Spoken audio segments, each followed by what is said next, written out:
Salam saudaraku yang terkasih di dalam Tuhan Yesus Kristus. Salam jumpa kembali dengan sumber artikel media rohani Parakletos.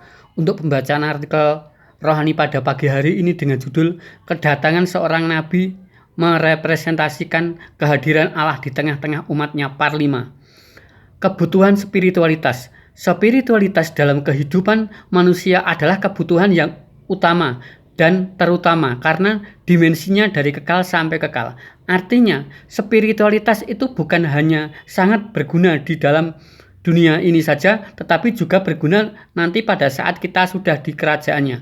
Makanya disebut juga dari kekal sampai kekal. Karena ternak di dalam hal ini, domba merupakan gambaran kerja-kerja Allah dalam rangka kedatangan Mesias untuk membebaskan manusia dari belenggu dosa yang sangat jelas dan mudah dilacak dimulai sejak anak Adam dan Hawa, yaitu Habil. Ketika diharuskan memberikan persembahan, ia mempersembahkan domba kepada Allah dan dia menerima persembahannya. Ayub sebelum menderita karena suatu penyakit, demikian pula setelah dia dipulihkan oleh Allah dari penyakit yang dideritanya, dia diberkati dengan banyak ternak, salah satunya domba yang jumlahnya mencapai 7.000 ekor kambing domba. Namun setelah dipulihkan oleh Tuhan Allah dari penyakit yang dideritanya, dia memiliki 2 kali lipat dari sebelumnya, yaitu 14.000 kambing domba.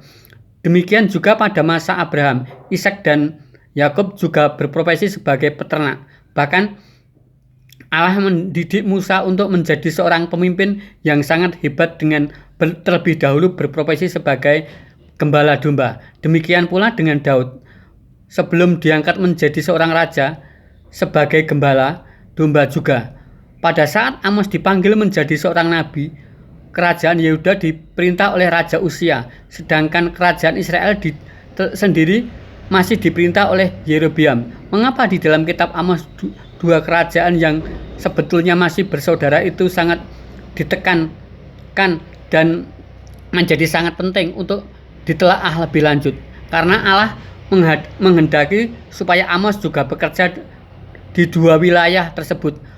Pekerjaan Amos sebagai seorang nabi begitu berat karena membuat dua kerajaan yang berkarakter tegar tengkuk itu harus bertobat kepada Allah. Tetapi seberapa berat yang dibebankan dia kepadanya tidak melebihi kekuatan yang ia miliki.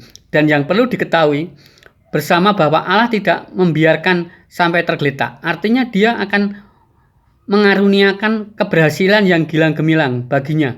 Hal di atas juga masih berlaku di era sekarang ini bagi para pengikut Kristus. Menurut catatan penulis kitab Ibrani mengatakan bahwa kamulah bangsa yang terpilih, imamat yang rajani, bangsa yang kudus, umat kepunyaan Allah sendiri. Ayat ini berbicara mengenai status para pengikut Kristus dan tanggung jawabnya di dalam kehidupannya. Status manusia setelah menjadi pengikut dia sebagai bangsa yang terpilih tentunya akan dipisahkan seperti digambarkan Kristus di dalam memisahkan antara kambing dan domba.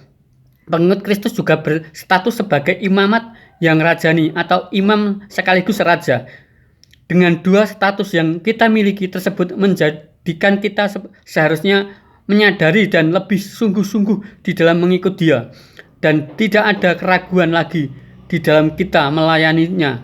Menjadi umat kepunyaan Allah sendiri, kita harus semakin diteguhkan lagi di dalam iman dan pengharapan kepada Allah. Karena kita adalah umat kepunyaan dia. Sebagai umat kepunyaannya, pasti keberadaan kita akan dijaga pula, dilindungi supaya tidak terhilang lagi. Walaupun tantangan kita untuk mempertahankan hal ini sangat berat, kuasa Roh Kudus dan kuasa firman yang akan menolongnya. Amin.